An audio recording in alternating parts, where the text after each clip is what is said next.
Plants in the city, palms in the street, tails out right to an urban beat. From the dogs and the cats to the parakeets, all of us, we all never see. Fins and feathers and scales and birds, critters and squeak and chip and purr, wagging their tails to an urban beat. Yes, we all know the sweet.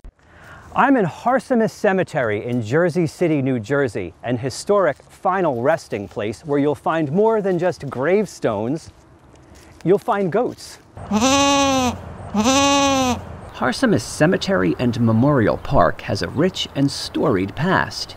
It was, at times throughout history, a home to Lenape Indians, a hunting ground for Dutch settlers, a Revolutionary War encampment, and later, as the very first cemetery company in the state of New Jersey, it was a final resting place for the city's earliest mayors, freeholders, and leaders.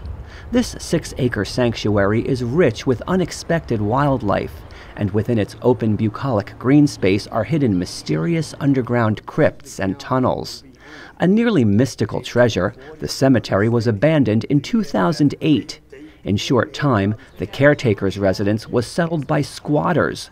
The property fell into squalor, and the land became choked and overgrown by invasive weeds. The weeds over the 6-acre site were over my shoulders.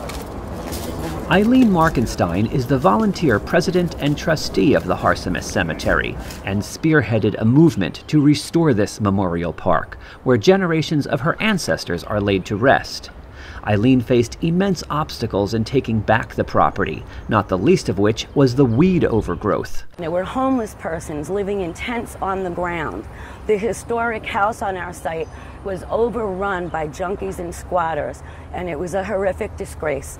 Our volunteer team has been here for 6 years now. We've been working so hard trying to eradicate these very invasive weeds that keep coming back, and we finally found Larry the Goat Man, who has been kind enough to help us with his beautiful little goats, and you'll see today what an amazing job they're doing to help us. Come on over here. How you doing? How are you?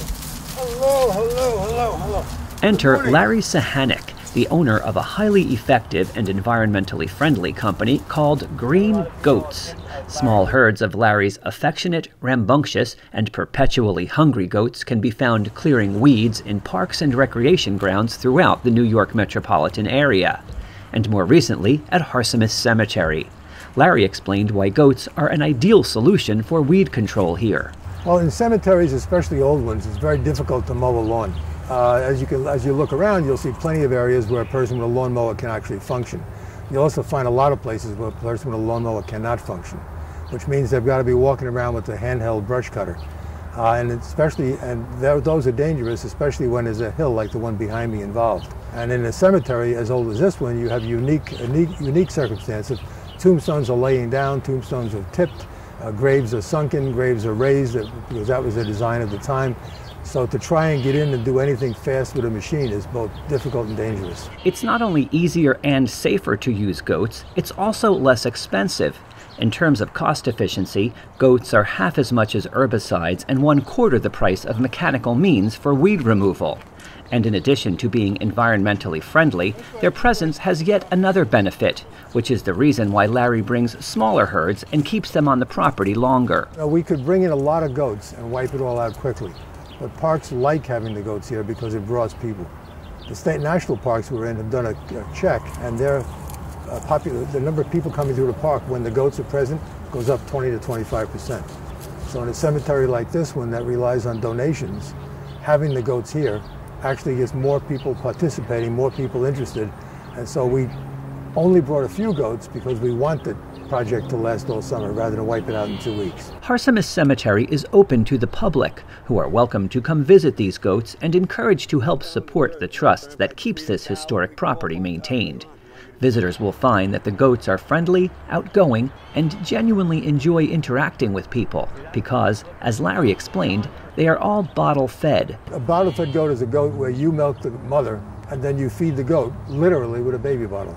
Okay, so it becomes imprinted on humans. Right. And these goats are all pretty much imprinted on humans so that when people come to visit the cemetery or wherever they're at, they're going to be pretty interactive and friendly with people. That's correct. They are lovable to humans and deadly to invasive plant life. man's most difficult gardening challenges are simply a big all-you-can-eat buffet in the eyes of these living weed whackers. Goat's three favorite weeds are poison ivy, Japanese knotweed, and anything that grows with thorns. And those are the three categories of the most predominant invasive species out there right now. They're great, and I've been helping with the poison ivy, Japanese knotweed, sticker bushes, and so forth. And they're a good alarm system if anybody tries to get on your property. John Wilson, caregiver to the cemetery, told us that in addition to their many other contributions, the goats also serve as sentinels. Often, teenagers try to broach the cemetery's perimeter at night, and in the past have broken into the crypts and vandalized them. But that doesn't happen while John Wilson and the Green Goats are on duty. Usually you got teenagers running around the back. I mean, I did it too when I was a young kid. But if they come on the property, they just go, they want the attention. So they want them to come up and, pet them and stuff like that. Just, they're friendly goats, but the thing is, don't be trying to steal one. Not on my watch. What do they do if people try to get on the property? Nah, what are you gonna do? And I'm serious.